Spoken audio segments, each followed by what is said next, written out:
I'm excited to open this.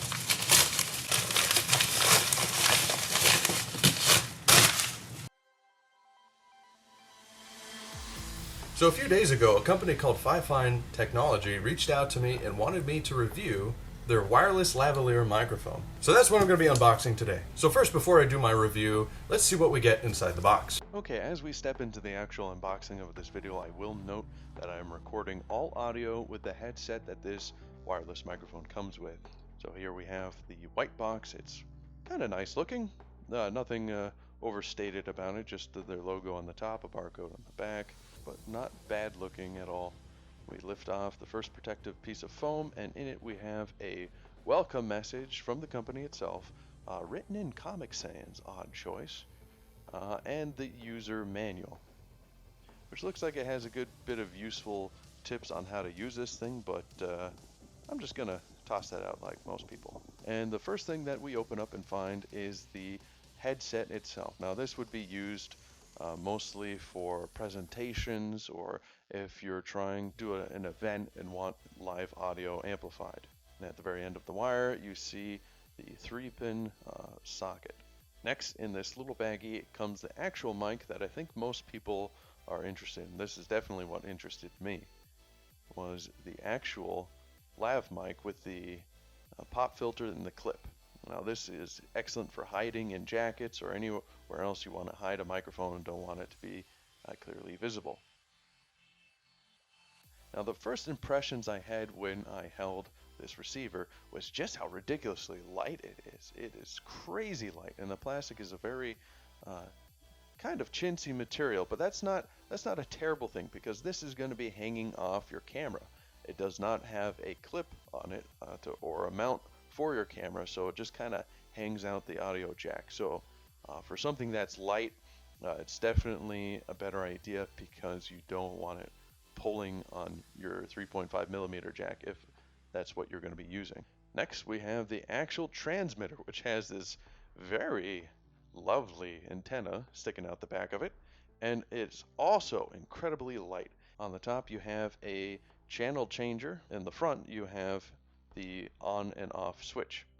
In the back you have just a wire clip that would clip to your pants or your belt. There you have the 3.5 millimeter jack converter from the standard plug. Now let's see how well it works.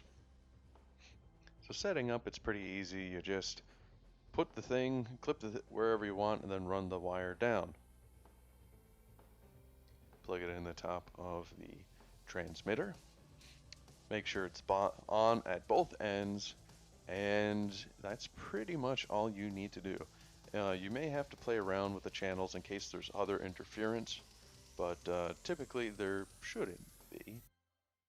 Now the first thing I tried was to plug it into my phone, which didn't work.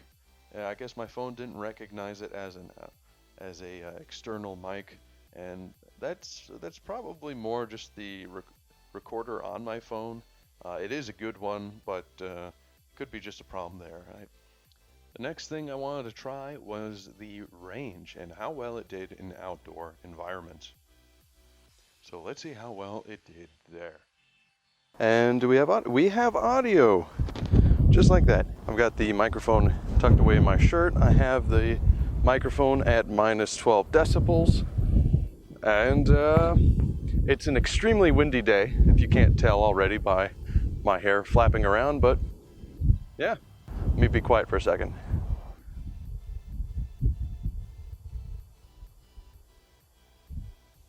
Okay, it's not terrible, but we'll review the audio in post.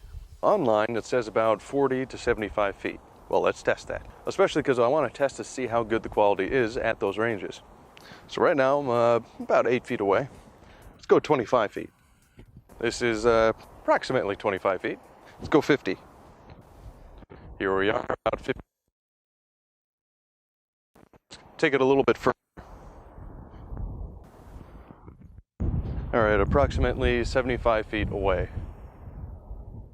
I don't know how good this quality is at this point, but keep in mind it is windy, but it'll give us a good range. Let's push it a little further. Let's see what it looks like at about 100 feet.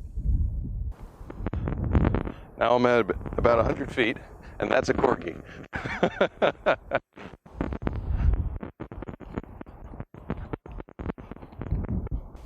There aren't multiple ports on here, so you can run headphones or earbuds in to check your audio quality. So there's that. And it doesn't have support for multiple mics to transmit to one receiver in the camera itself. But I have heard that some people will get audio splitters. I don't know how well that works, but that is something I might investigate a little bit further later on. So after about a good day or so of testing, I feel like I've gotten a pretty good idea about how well this microphone works. So what's the rundown? What are the pros? Let's start with the pros. Well, one, it is very light. Now, some of you might think of that as a con, but really, when you're carrying something in your pocket like that, you don't want it to be too heavy or bulky. And if you're worried about dropping, it's the type of light where if it falls, I don't think it'll shatter. It's not like that. If anything, it'll have less impact on the ground and probably stay even safer. Two is that the batteries are easy. The transmitter itself takes two AA batteries, and depending on what kind of batteries you buy, will affect the battery life that they have.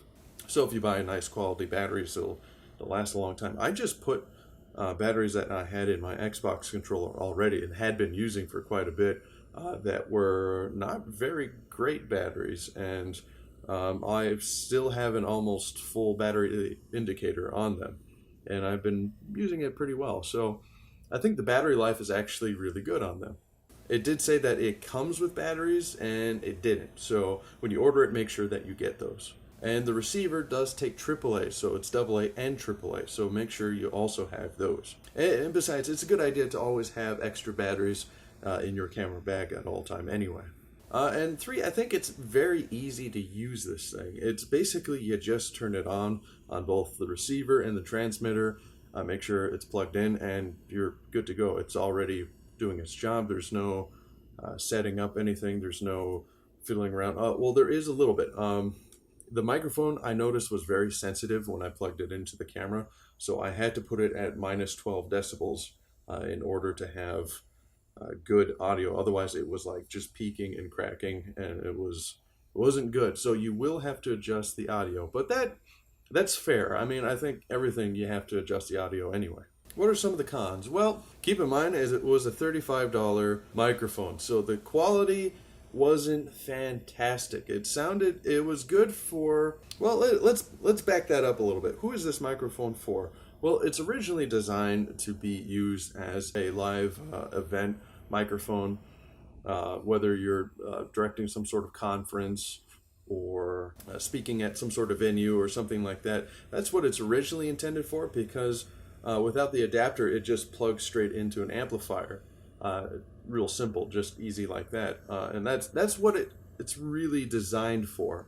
And it does a good job of that, because as for live audio, it does a good job. But that's where it becomes somewhat of a con as far as for video and cameras.